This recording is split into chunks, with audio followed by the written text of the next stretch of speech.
कैसे बोलना है? हाँ, बोलो शंकर भगवान की जय।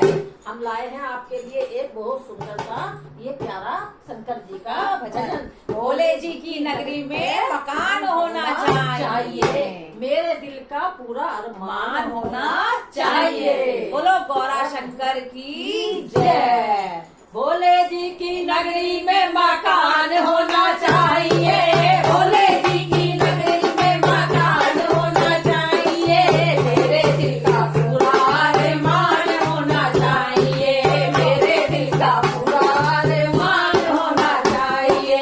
भोले जी की नगरी में मकान होना चाहिए, भोले जी की नगरी में मकान होना चाहिए, मेरे दिल का पूरा अरमान होना चाहिए, मेरे दिल का पूरा अरमान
शंकर भगवान की जय।